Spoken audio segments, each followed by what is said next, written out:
Greetings, everybody. Nice to see you. Some of your faces are familiar. Some of you look new. Nice to meet you. I thought I would talk today on the subject of cultivation of metta, loving kindness. I'm sure you've noticed it seems that we are living in a geopolitically volatile time. In recent weeks, we've had the Chinese government showing us how many fabulous weapons they have, and with a very beautiful and terrifying march with intercontinental ballistic missiles, atomic bombs that can be dropped from planes, and underwater drones, and lasers, and any number of other things. And unfortunately, these days in the Middle East also, we never quite know who will be dropping bombs on who next. And so we do hear this kind of news, and with the geopolitical turbulence or volatility, of course, is the possibility of great economic shocks. So we're living in a time of,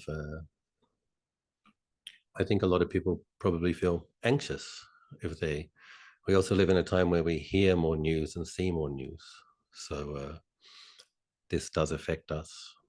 Generations ago, people living in remote valleys in Chengdu, for example, or in Tibet, might not hear about what happened in the other province until next year after winter. Or these days, we tend to hear about all of the worst things that happen in the world moments after they happen. And so this does affect us. And I think it's important to be mindful that when we hear a lot of bad news, it affects our well-being. So that can manifest just as a feeling of anxiety.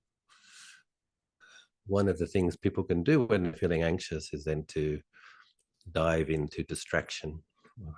They kind of don't want to look at that. So binge on Netflix or YouTube scrolling or whatever people do these days to distract themselves. And I think since we have our precious human opportunity and we've met the Buddha Dhamma, we would be much more wise if we took our opportunity, used our spare time to do something skillful. And so when we come to be aware of the breath, if there is worry or anxiety in the mind, the experience of trying to be with the breath can actually be a little bit unpleasant. Come to sit, and there's some unpleasant feelings there, some fear, some worry.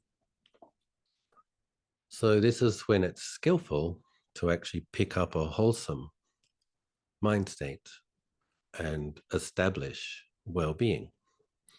We pick up a wholesome mind state and establish well-being, you'll find that in general, it's then much easier to be with the breath when the mind is happy. So Lord Buddha did recommend cultivating loving kindness. He praised it. And I will read an excerpt from a sutra a bit later. And, in one sutta, he said, he knew of no condition more conducive to heavenly rebirth than the cultivation of loving kindness. Now, that might not be everybody's aspiration to be reborn in heaven, but the point is, it makes very potent, very powerful good karma. And if you don't want to be born in heaven, if you do want to be born as a human being again, you probably want to be born in a part of the human realm which is closer to heaven than part of the human realm which is closer to the demonic realms. Because as we know, the human world has a lot of different realities in it, somewhere between heaven and hell, depending on how much merit you have. So Lord Buddha Lord Buddha encourages people to make merit. And he also said, don't criticize people for making merit because it is synonymous with happiness. Whatever blessings, whatever abundance, whatever opportunity you have in your life, your current life, that is the result of skillful things that you did in previous lives or earlier in this life. So it's good to consciously undertake things that are conducive to establishing and maintaining well-being, and also that will produce merit, because merit is protective also. Loving kindness is also protective. So I think I'll just read the back these statements up with words of the Buddha, help you to have confidence in these things.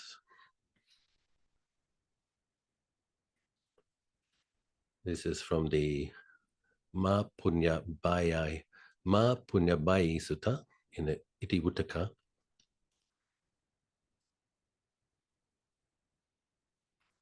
Thus have I heard, monks, don't be afraid to do deeds of merit. This is a synonym for happiness that is desirable, pleasing, charming, dear, and agreeable. That is meritorious deeds. Monks, for I know well that for a long time I experienced desirable, pleasing, charming, dear, and agreeable results from long performed meritorious deeds as a result of developing a mind of loving kindness for 7 years. I did not return to this world for 7 eons of world destruction and forming. Monks, when the eon was ending, I entered the Abhasara Brahma world, and when the eon was forming, I was born in an empty Brahma mansion. There I was the Brahma, the great Brahma, the unconquered victor, the all-seeing one, and the wielder of power. 36 times I was Saka, Lord of the Gods. For many hundreds of times I was a wheel-turning monarch, a righteous king of Dhamma, conqueror of the 4 quarters of the earth, maintaining stable control over every kingdom, and endowed with the 7 treasures. What need is there to speak of times when I was a local king?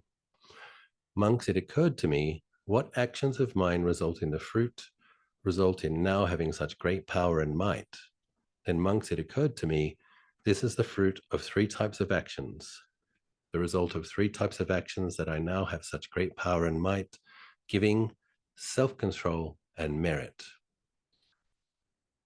This is the meaning of what the Blessed One said. So with regard to this, it was said, the one who wishes one's own long-lasting happiness should develop deeds of merit, giving, a balanced life, and a mind of loving kindness. Developing these 3 things, that brings about great happiness. The wise person is reborn in an untroubled, happy world. So probably it was the case when the Buddha is talking about his past life as a bodhisattva, when he was abiding in loving kindness for much of 7 years, that would have been to the level of jhana. He would have had metta absorption, most likely. And his, because the bodhisattva has cultivated for a lot longer than most beings, his loving kindness also would have had a lot of vast power. It would have been very potent and powerful merit.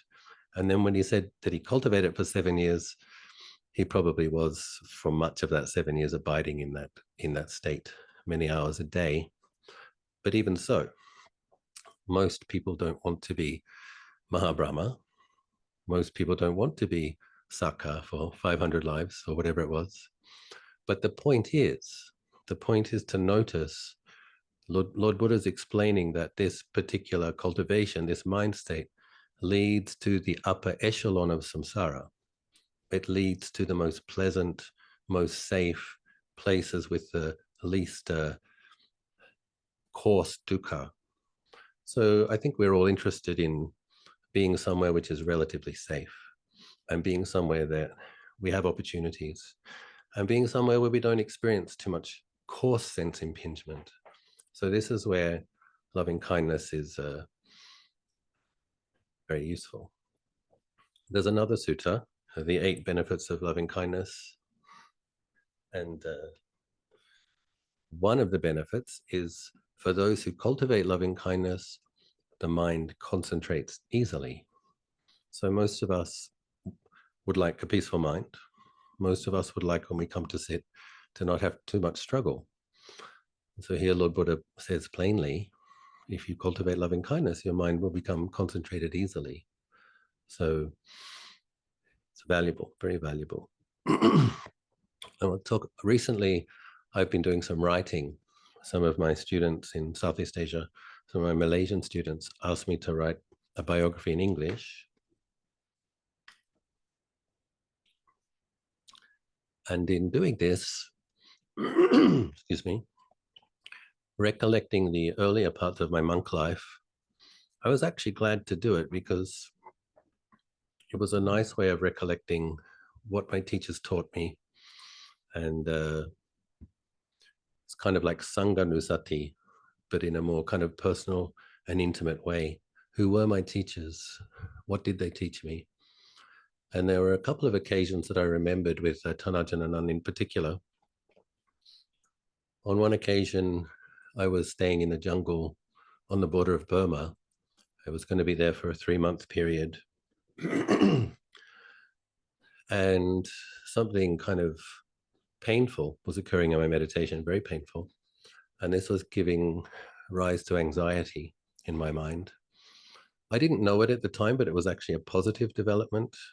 And this is one of the things as Buddhist practitioners, I want to talk about this a little bit more because it's not talked about very often. Sometimes there can be an assumption that the more we meditate, the happier we'll feel, as if it's going to be just a upward trajectory, getting better and better and better, where we feel happier and happier and happier. That's not always the case. And if we're meditating correctly, it can be the case that we notice dukkha more. So if you have a mind which has become sensitized because of meditation and actually has a more truth discerning awareness functioning in it, there will be less delusion. There'll be less dust in the eyes. There'll be less ignorance. And what will you see? You'll see conditions according to their characteristics. And what does Lord Buddha say about conditions? Sabbe sankhara dukkha. All conditions are unsatisfactory, bound up with pain. So I was having this experience when I was meditating in the jungle, and I was quite confused because Ajahn Chah said, based on what Lord Buddha said, if you want success in meditation, eat little, sleep little, talk little, meditate a lot. I was doing that. I was spending about 23 hours a day alone. There was just one simple meal. There was no one to talk to when I was for those 22 hours. But my mind had more and more pain in it. It was my tremendous good fortune that Ajahn Anan came to that jungle on that occasion. Luang Por Anan came into Samnak Song Dao Dam. This is 27 years ago. At that time, Luang Por was about 44. And he was visiting his abbot in Kanchanaburi province. And he decided to come into this hermitage in the jungle on the border of Burma. It's about 5 hours drive from Kanchanaburi. And he was walked up the mountain, stayed in a kind of a tent, umbrella tent we call glot, what the forest monks stay in, on a bamboo bed. And he came with 5 other monks. And he said he would practice with his Thai monks for the first 3 days, and then he would talk to the Western monks. And there were 3 of us there at the time. 3 monks had come in earlier than the group from Wat Nanachat. Often a group goes into that forest jungle area in March and April. I'd gone in February along with Ajahn Sudanto. And I was able to ask Tanajan, what's going wrong? Because I was wondering, is something wrong with my hardware? How come when I meditate, it doesn't work? How come Ajahn Chah says, if you do this, this, and this, you'll be happy? How come when I do it, it's just pain?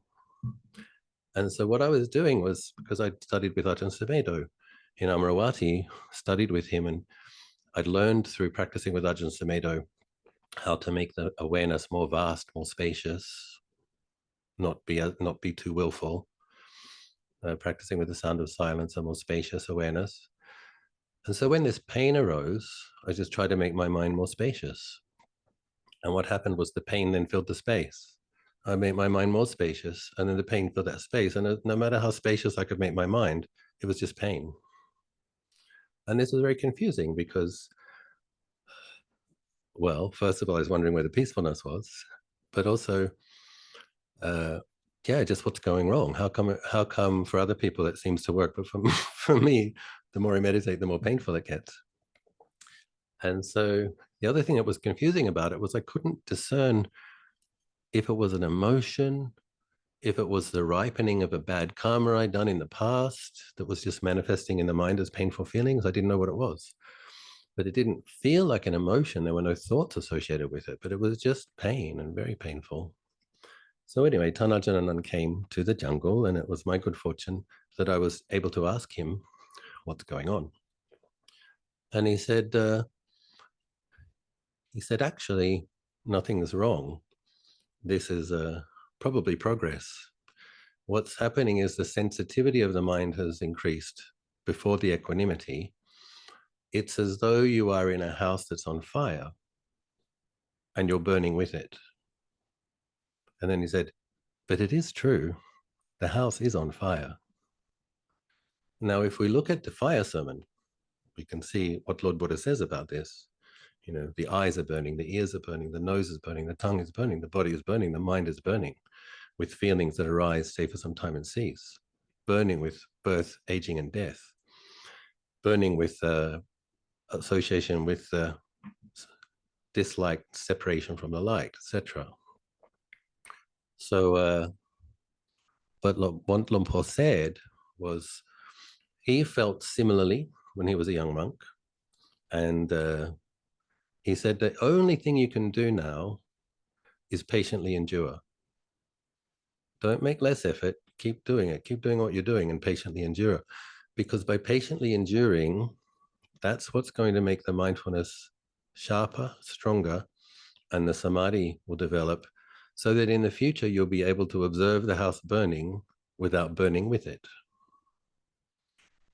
And then he said, but to support yourself in the process, I recommend that you cultivate loving kindness, because in doing that, you pick up a pleasant emotion. And so I probably, like a lot of modern people in the beginning, had quite a bit of resistance to cultivating metta. It's because you have to start with yourself. And I think a lot of people have a kind of a withholding, some issues with judgment of self, some self-loathing. So it's not like something we want to do. It's a lot of modern people don't want to place their awareness there and aim goodwill inwards because we have other habits quite deeply established. We'd rather find faults with ourselves and find faults with the world and find faults with everyone else. But that is painful. And so Lomponan said, for the first 5 or 10 minutes of every single meditation,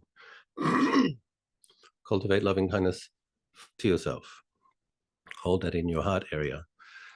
Just bring that warm, pleasant feeling. And keeping in mind that Lord Buddha calls it a divine abiding, a sublime abiding, a Brahma Vihara. So when Lord Buddha recommends something, when a wonderful monk like Ajahn Anan recommends something, then we should pay attention. Lumpur Anan said, after you spread once you establish loving kindness in your own heart area for yourself, then he said you can spread loving kindness to me if you want to. Spread loving kindness to your teacher. And I'm kind of like, Ajahn Anan doesn't need my metta. My kind of puny, what does he want? My puny metta when he's got vast, boundless metta already. But the point is, it's like, how do you get your metta to really flow? Is that you bring to mind someone who has a lot, and you bring to mind someone for whom it's easy to feel metta for. It's like a tuning fork. So bring to mind your teacher, someone who has a lot of metta, someone who you do love.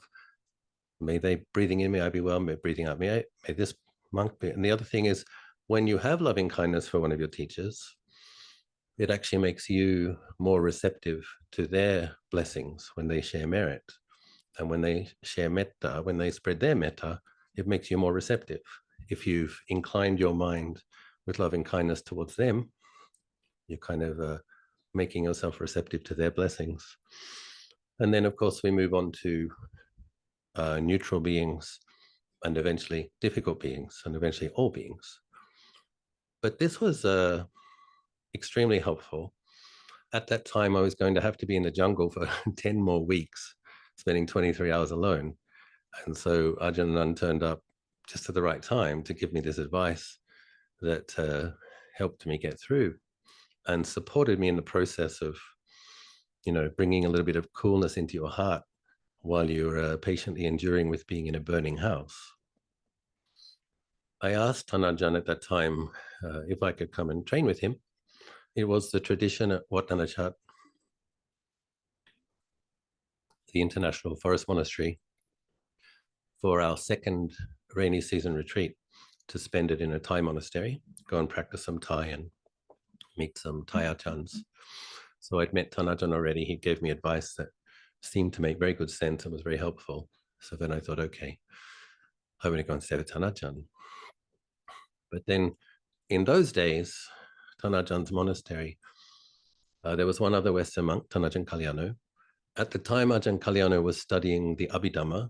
He was going to sit the test, the exam. So he was keeping to himself. So, but no one else spoke any English, and I didn't speak much Thai. So then I ended up with a different kind of a challenge. And, even our teachers give good advice. They have to keep giving the good advice because we can forget. So I remember I was particularly frustrated at the chore times. In those days, we'd do the chores as a group, and there was a different cloth for the floor, for the windows, for the furniture, for the shrine, and it was all written in Thai. And the Thai monks wouldn't tell me which cloth, but what would happen is I'd take a cloth and start doing some, and then someone tell me it was the wrong one. And then I'm like, okay. They wait for me to get it wrong and then scold me, but they weren't saying, nobody helped me get the right one. And the other thing that used to really annoy me was the way they sweep the leaves. So we'd sweep the leaves as a group around an area called the Sala Bodhinyana, and then all the way down the road, and then around the Sala Hochan, the eating Sala. They sweep the leaves in a manner where there couldn't be a single leaf left. So sweep, sweep, sweep, sweep, sweep, sweep, sweep. And my frustration with this was that if we swept the leaves in a manner so that there were just a few left, it would take half the time. But when you sweep it so that there's not a single leaf left, it takes twice as long. Now, understand that the monastery is in a forest. So as soon as you get to the other side of the hall where you've swept, the leaves are falling anyway. So my Western mind, wanting to be practical, wanting to be sensible, wanting to be efficient with time, was like, let's just do a rough sweep, get 95% of the leaves. It'll take half the time. And no, we had to sweep, poking away at these little stones and sweeping up every single leaf. And by the time at the end of the chore, sometimes I could get really angry, stabbing away at these leaves. And one day I was just like, sick of it. And so I decided not to have tea. And I was kind of stomping up the mountain to go and meditate. And Tanajan Nun, interestingly enough, now Wat Mapjan in those days only had about 18 monks, and the Uposatha hall wasn't built, the Chedi wasn't built. And so I was stomping up the mountain by myself, and Ajahn Nun was waiting in the middle of the road, interestingly enough. And I fell to my knees, and I should mention that I'd been practicing very hard and I had been getting some good results. But what was happening was the next day I could get this quite grumpy. So again, I was confused. How come I'm peaceful last night, and then today I have this dark mood and there's a lot of fault finding? And so I was confused about that. But basically, I was, as a Tupansa monk, I wanted jhanas by the end of the week, maybe next week, because I was practicing very hard and already been to the jungle twice, done my novice pansa, first bhikkhu pansa, second bhikkhu pansa, wanted to be like Ajahn Anan, wanted the amazing samadhi. I wanted to see devas, I wanted to see past lives. I was going to get it all together. but you're going to get it together with a lot of willfulness and a big sense of self, right? Because that's what we start with. And so I fell to my knees and I said, Tanajan, when will it ever get any better? And he was supposed to say, yeah, next week, maybe 2 weeks, you'll have a breakthrough. That's not what he said. What he said was, in 5 years, it'll be a little bit better.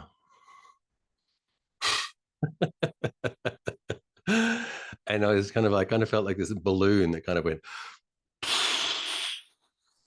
so I'm like, what? And then he said, in 7 years, it'll be even better. I'm like, oh dear. And I'm looking back at that when I was writing about it and recollecting this occasion, and it's a perfect teaching. You know, it's like it is going to get better, but not not in your time frame. And you need to adjust your level of expectation and work on a bit more patience. So that's the kind of teaching is like, and then he said, you're actually trying too hard, Achalo. You rather than be this willful and this determined, in Thai the saying is ouching ouchang, rather than practicing ouching ouchang, you have to practice yang podi podi samom samar. You have to practice the right amount consistently for a long period of time. That's what will get the results. And then he said again, don't forget the first 5 to 10 minutes of every meditation, loving kindness for you, and then for your Ajahn, and then for your teachers, and then for all beings. Every single meditation, Ajahn, 5 to 10 minutes of metta. And I could see why, because I was falling into these very, very spacious, peaceful mind states sometimes. But then when the mind fell into a dark mood, there was a lot of energy there. Tanajan said it's as though there's this big bucket of water with some silt at the bottom. Normally the water is quite clear, but when you practice with this much determination and this much willfulness and this much impatience, it's like you take a really big stick and you whack the bucket to the side, and you can get some short-term peaceful results, but you stir up all this silt from the bottom, and your determination, your willfulness then goes into aversion and irritation. So you make sure you establish the tuning fork of metta first. Make sure you're coming from a warm, loving, because part of it is when we start with a lot of willfulness, part of it is we hate our suffering and we want to blame others for our suffering. And so, and this is just a normal habit of worldly beings. And so we have to put something else in there. We have to put loving kindness, loving acceptance, patience, tolerance, keep dropping this in the mind so that that becomes the attitude that we meditate with. And so once again, I was just looking back on those 2 occasions where Tanajan reminded me 5 to 10 minutes every sit. And the thing is, it did work. The first time it worked in helping me to just be with that pain. The other thing that was interesting is when I was meditating on aware of dukkha characteristic and just seeing a lot of pain, when I stopped judging it and not wanting it to be something else, as Lumpornan said, patiently endure with it. So be patient. And when Lumpornan explained that by being patient, the mindfulness will get stronger. So then you say, okay, there's a value to being patient. I don't have to be contentious with this. I don't have to have aversion to this. I don't have to worry about this. I just have to be with this. And if I keep doing that, it'll get better. And it really did help to kind of drop the worry, the doubt, the aversion, the contentiousness. Similarly, when living in community, if you really do meditate for 5 or 10 minutes at the beginning of every session, if someone around you does something that you might normally perceive as irritating or annoying, hurtful, if you keep on generating this metta, then there's some kind of space between the perception and the reactivity, because you're cultivating a new habit. You're being loving, patient, and accepting of your own painful mind states. So when someone else does something annoying, you can be loving, patient with them as well. And so over a period of years, I can really see that that advice became something quite powerful. That 5 or 10 minutes of metta 4 or 5 times a day for 20, 30 years becomes some pretty powerful metta. It becomes like that's the normal, habitual, automatic response now, is to have metta. And someone would have to go out of their way to do something quite irritating or annoying to make me get upset. So I can see it's like drops in a bucket. And later in my life, when I went to practice under the Bodhi tree in Bodh for many hours a day, many weeks at a time, there's any number of potentially irritating phenomenon. People having arguments behind you, fake monks selling Bodhi trees, giving precepts to people who didn't ask for them, all sorts of things. But because I'd already worked for 10 years on cultivating metta, it's possible to be near someone or right next to something that one could be justified in being irritated or displeased, but one has a choice. You don't have to be irritated. You don't have to be displeased. And spread loving kindness to yourself and to this person rather than being irritated or annoyed. And just kind of also reviewing kind of the decades of my practice, I see that some of the things that were really difficult, when I look back on now, I can see the way I benefited. So practicing in the jungle, so I went back to that jungle retreat area another 6 times. I did seven 2 to 3 month retreats in this jungle. What people don't realize is that jungles, we have this idea of practicing in the forest, meditation monk, you think it's peaceful, like a redwood forest in North America or a pine forest in the Himalayas. Jungles in Southeast Asia are noisy places. So you have these cicadas all throughout the day, gibbons in the morning, hornbills flapping their prehistoric wings into trees, giant bamboo that makes big exploding noises when the temperature changes, branches falling, and particular birds that will cry out. Every time a branch falls, there's a particular bird that will go, but will make a particular noise when the branch falls. And at night, they change shifts. At night, it's like the crickets and the nighttime birds. And it's all throughout the day, there's this orchestra of forest noises. But then practicing with noise, when again, when I went to practice in India, this group chanting Vietnamese, this group chanting Burmese, this group chanting Cambodian, this group chanting Thai, all at the same time. It's like when irritation starts to come up, I could say to myself, well, what's the difference between that and a cricket and a cicada and a bird? It's like, similarly, when I was practicing at Wat Map Ajahn monastery, the whole time I have known him, his monastery has been expanding and being built. So practicing in the forest monastery in the 2000s means the sound of delivery trucks, the sound of grinding ceramic tiles, the sound of grinding metal bars. That's the backdrop sound in the forest monasteries. There's been periods, plenty of periods in my own monastery where building noise has been the backdrop.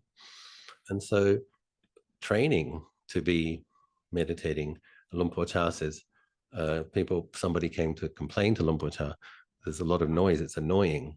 And Luang Por Chah said, don't annoy the noise. It's a, we go and pick it up and we get bothered about it. It doesn't bother us.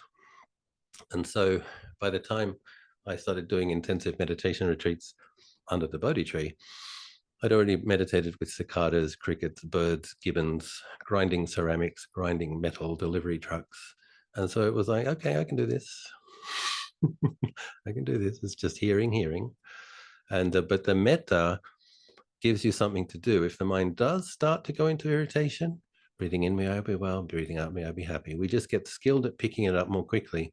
As soon as you notice, okay, there's a potential to be irritated, there's a potential to get upset. Breathing in, may I be well, breathing out, may I be happy. And you put something pleasant in there and it skillfully distracts the mind from picking up the irritation and aversion. So it becomes like a walking staff that supports you in your cultivation. So Ajahn Anan has said that cultivating loving kindness is a tremendous support to the cultivation of mindfulness. And as Lord Buddha says, those who have loving kindness, their mind becomes peaceful easily. So in a time when, as I was mentioning, the world is volatile, the potential for there being bad news every day is there. So then the question is, what do we do to support ourselves through that? What do we do so that it doesn't cause excessive anxiety? What do we do so that we have well-being? And then that's what I just wanted to mention, that in my doing 5 to 10 minutes of metta, loving kindness meditation in every single meditation set, then there is a fairly resilient well-being that does manifest in the mind. And the awareness, loving kindness meditation will make you a bit more sensitive in your heart, and that can have pros and cons. One of the benefits is when you notice that you're about to suffer, or you notice that you are suffering, you notice it quicker. And then you can go to your metta bhavana straight away. May I be well, may I be happy, may I be well, may I be happy. If you come to sit and you are upset about something, once you're skilled at metta, you can use the metta to wash out whatever the suffering is, whatever the sad emotion, whatever the reaction. You use that metta to just wash it out of the mind. As if you're upset about something, may I be well, may I be happy, may I be well, may I be happy, until all that is in the mind is the metta, well-being, pleasant feelings, divine abiding. And then once you've established that, giving the attention to the breath, knowing the breath in more clear detail, more refined detail, and then the mind can become peaceful. So I wanted to speak of the benefits of loving kindness meditation, give some examples from my own life, and encourage you that it is possible, even in trying times, that you can support yourself and continue to grow. We have this very powerful tool recommended to us by the Buddha and the Arahants. So I wish you every success in your cultivation. And I hope something I said was helpful to you. Thank you so much, Thanajan. You're welcome. ทันตมยามโอวาดกถาสาธุกรังกตามาสิสาธุสาธุสาธุอนุโมทามิ Thank you, Tanajan. That was really very beautiful. We'd like to now open up the floor for questions and answers. For those who are here in this Zoom session, feel free to click on the raise hand button. It is a button under the reactions button that you see on the panel.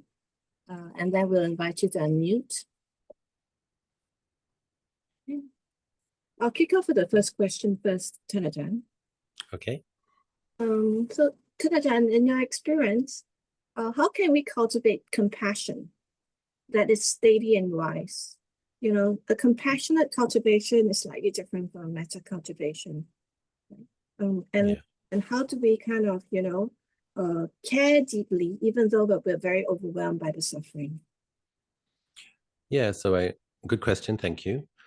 So I think this is where the metta, I think the four Brahma Viharas, they're like a package. For them to really be strong, we need all of them. So I think this thing about the metta, if you have strong capacity to hold loving kindness in your mind, then that's going to help you be okay when you open your heart with compassion to. So the near enemy to compassion is feeling affected by the pain, like personal distress. So if when you cultivate compassion, you feel personal distress, that's not yet pure compassion. Pure compassion is just this beautiful, cool energy that really wishes freedom from suffering. And if we're capable of doing something to help somebody not have suffering, we will do it. But feeling personal distress is not compassion. So compassion is aware of the suffering, wants to do something about it, but it doesn't take it on personally. It radiates compassion outwards.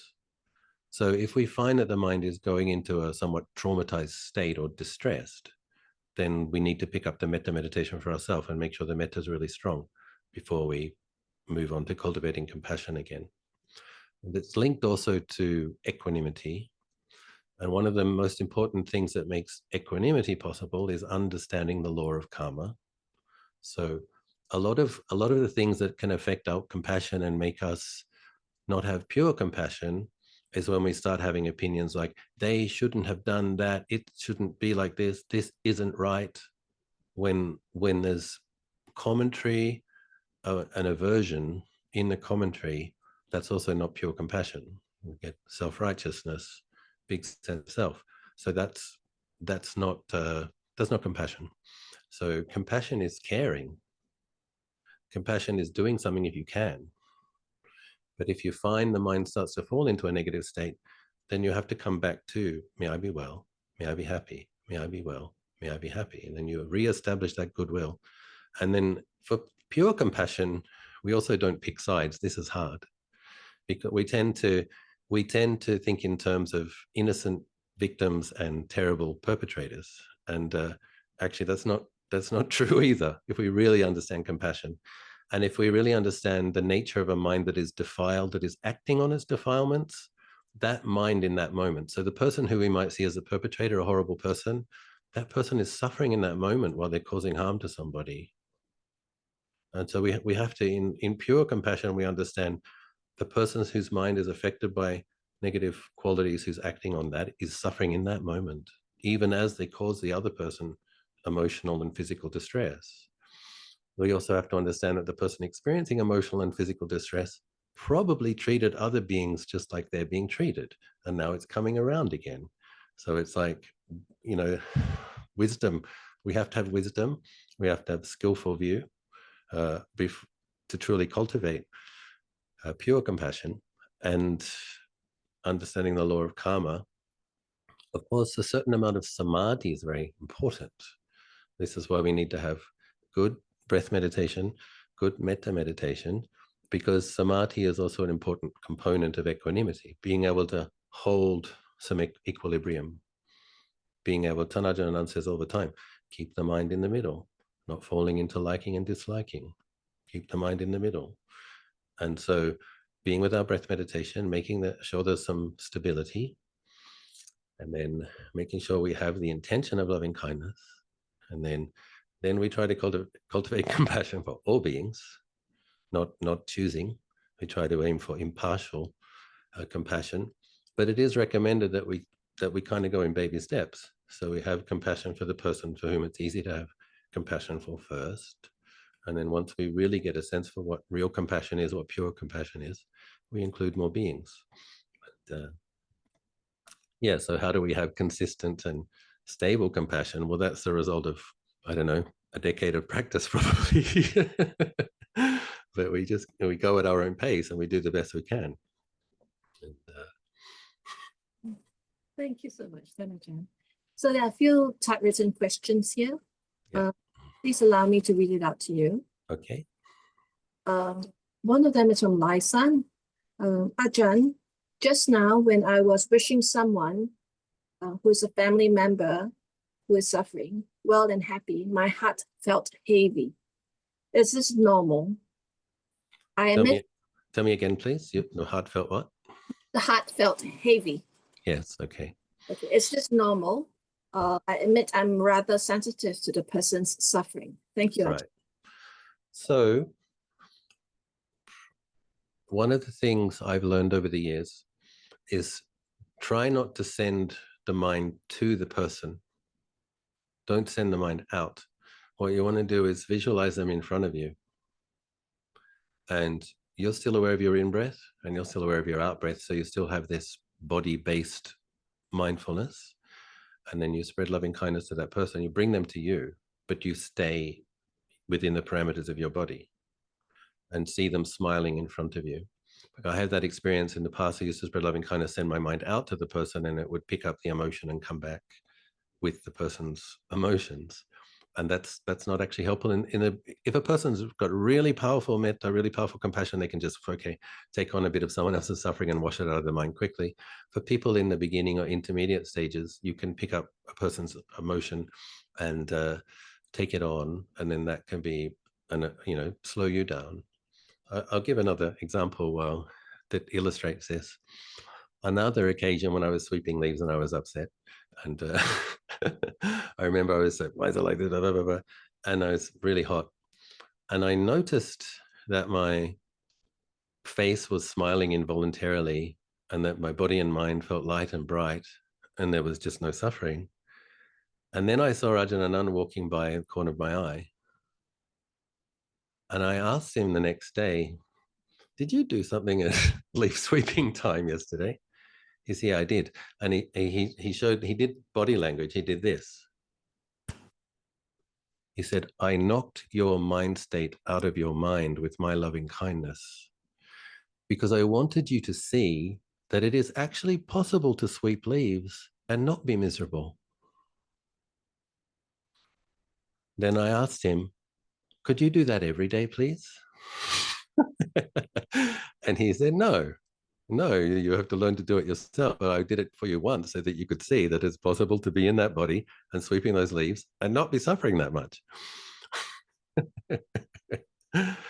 But his point was, if your metta or your compassion is powerful enough, it can knock the suffering out of a person's mind. Don't have to take it on. And he said this is a more efficient way than I know there is a Tibetan teaching of Tonglen where people breathe in the suffering of another and give away their happiness. But to my understanding, that was a teaching that was taught traditionally to very developed practitioners who were ready to do that. They had the samadhi. They were capable of like burning it up in an instant in the purity of their own samadhi. For people who don't have that, if a sensitive mind with some compassion, you send it out to someone, you can actually pick up their suffering, but you're not yet skilled enough to drop it straight away or transform it into something else. So Luang Por says it's more efficient to have a lot of metta here and radiate that out. And then that will ameliorate their suffering to some degree. So Thank you.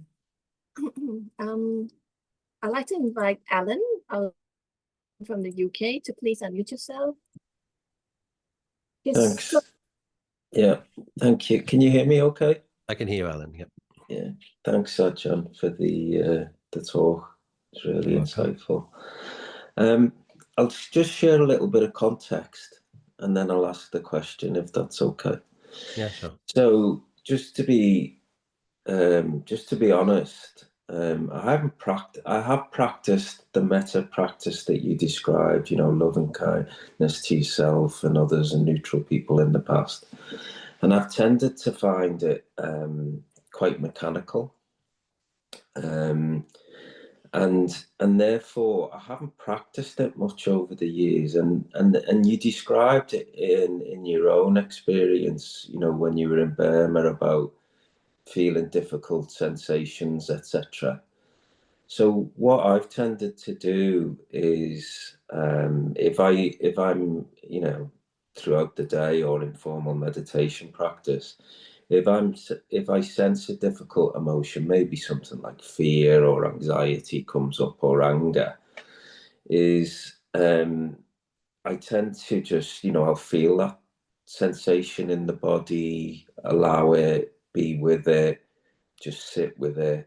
And then obviously sometimes, as in relation to impermanence, it arises, it falls, and sometimes it stays a while, and then sometimes it'll just go. And then, so that's in essence how I've sort of, it's like an acceptance, it's a metta in itself of being with or having compassion to what's arising. Is that in its essence similar to a metta style of practice?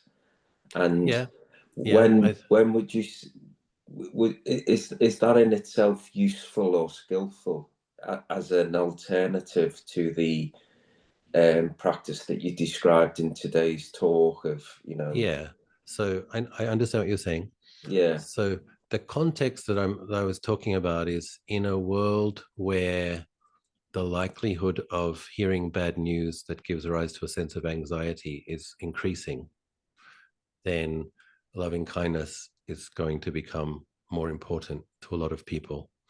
If in your life that practice is working for you, just that mindful awareness, being mindful of things, allowing to arise, stay for some time and cease according to its nature, that's fine. And it's probably a bit more of the equanimity Brahma Vihara, which is a divine abiding. So it's like we're working more with not contending with it, not trying to do anything with it, just knowing its nature, allowing it to arise, stay for some time and cease. So these Brahma Viharas balance each other. The point is, however, though, if there's a particular sticky mind state or a heavy mind state that's kind of not going away and a challenge, then the point is we do have this skillful means that we can pick up that will speed up the process of helping the mind to let go of it. It's actually called replacing by opposites. So if there is anxiety, if there is anger, if there is worry, anything that falls in the 5 hindrances, then you pick up metta and it naturally falls away. Sometimes you do 5 or 10 minutes of metta and that stuff will still be there, but not as powerful. It's because you haven't been feeding it. You've been thinking about something else. You've been doing something else.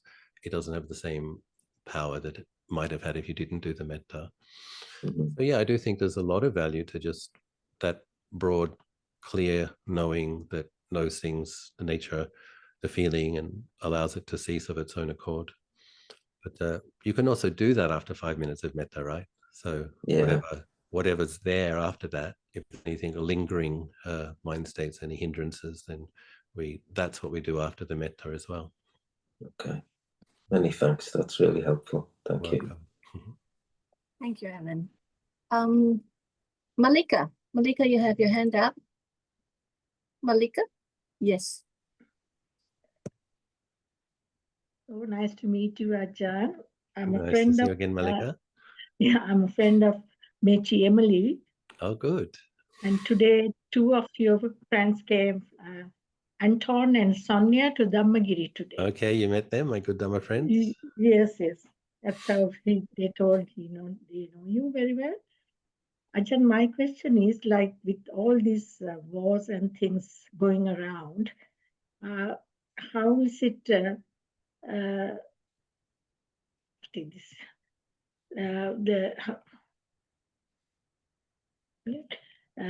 How can we think that we have equanimity towards what's happening, but then at the same time you think, oh, is it indifference when you don't want to watch all these news? And then but I just feel the only thing you can do is just send metta to them.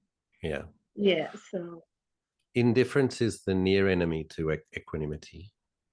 And so, yeah, but I just think, yeah, I agree. Largely, I agree that making your mind as peaceful and bright and wholesome as you can and then sharing merit is actually a really skillful thing to do. And if enough people do that, it actually lessens the chances of there being wars, or it makes them less horrible because the amount of merit in the world is more. So the amount of merit in the world is what protects the world from wars, famines, and things. And we have a kind of an individual karma, and then there's also a group karma. So it is skillful to, rather than watch the news, go and meditate and share merit with, but we can be specific, share merit with all human beings now, or share merit with those beings in that war zone. We can make wishes that the war doesn't get worse or that it is over quickly. But yeah, we have to be mindful of how much news we consume. And, I'm a monk in the forest, and any big drama happening in the world, I still hear about it. I mean, I do check news for a few minutes each day, but if I don't, if something horrible happens, someone else will tell me about it. So it's not like if you don't watch the evening news, you won't know about it. Someone will tell you. And but a little bit of indifference is probably better than feeling overwhelmed. So kind of protecting your well-being and not giving a lot of attention to things that cause distress, I think is okay. In a way, we have to be we have to be mindful. If we're born in a situation that's relatively safe and we have good opportunities, but then we watch something and then we get really, really upset, it's like we're taking on the karma of those other beings, which isn't, it's an optional thing. We don't have to be upset about that thing, but we're choosing to be. And so we have to be honest about how much time and energy that wastes and if it's useful. So if you watch every bad story and you get upset about everything, then you're not actually using your current human opportunity to make your mind bright and happy and produce merit and then share that merit. It's kind of a obstacle potentially. So I think monitoring and keeping the news to a digestible, sensible amount, and really using your opportunity that you have now, really making sure you benefit yourself as much as you can, because we don't know how bad it's going to get, and we don't know what day it knocks on our door if it gets really bad. So we need to do whatever we can to buoy our mind and cultivate resilience and maintain well-being. And but that also does help all beings. It helps the overall kind of human group karma. When we make our mind bright and we share merit with all beings, that also, it does contribute something. Yeah. Thank you, Ajahn. And then I'm so grateful that during COVID time, I made pledges with you during Vassa, and I kept it up to still. I'm keeping that. Sadhu. Anumotana. Yeah. Thank you, Malika. Thank you, Beta. Thank you. We have friends from India, Nita and Sakit. Could you unmute yourself? Yes, great. Good evening, Pradhan. Thank you so much for this wonderful talk. Nice to meet you. Likewise, Ajahn. Nice to meet you too. Am I audible? I can hear you, yes. Okay, wonderful. This is my favorite topic of loving kindness, so I'm so glad that I'm attending this Zoom session. Thank you so much. I had one question. So regarding when somebody's action upsets me and I'm like having ill will towards that person or whatever, maybe towards myself also. At that time, who should I give loving kindness? Should I just give it to myself, to that person, alternate between the two? How should I go about it? Yeah, so start with yourself. So what I think is really helpful is go directly to the feeling. Go to the heart and train yourself that when you're having an irritated or angry, aversive response, you're suffering. And so when you notice that this reaction is causing you suffering, in that moment, you're among sentient beings, a being that has suffering. So at that point, may I be well, may I be happy, may I be well, may I be happy. And something that can be helpful, something that I do, because if you think of the person and they've done something that you had a reaction to, you're upset by, if you then go and think of that person again, then you can think about what they did and it can trigger another reaction. So one thing that I find is quite efficient is that at the end of my metta meditation, if I've reestablished loving kindness for myself, then I dedicate merit to them just for a couple of seconds. I share the merit of this practice to so-and-so, but then don't think about them much. Just kind of like throw that merit at them. Here, you take this. And then,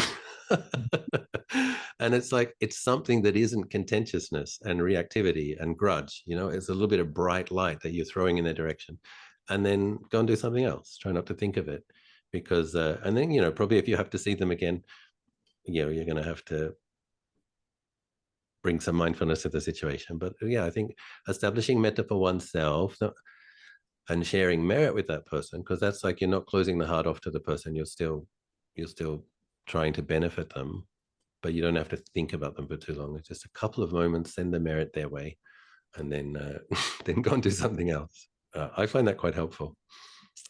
And then when you see them, there's this kind of awareness that you shared merit with them last night. It's like 10 times since the last time you saw them. It actually is bringing something else into the relationship as well.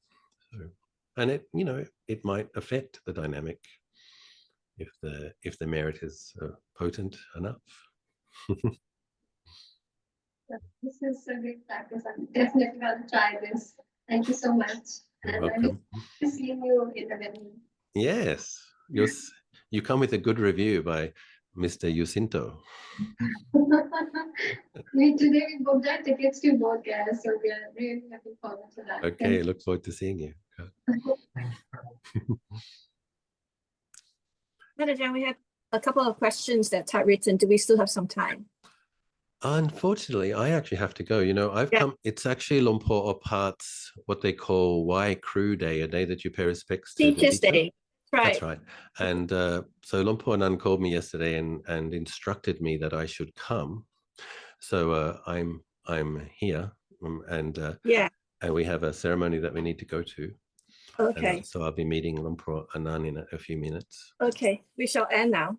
Oh, thank you. We just saw a photograph of you and Lumpur Opat with Tanajan Anand as well. Lovely to spend time with you. I rejoice in your practice. I wish you every success in your practice.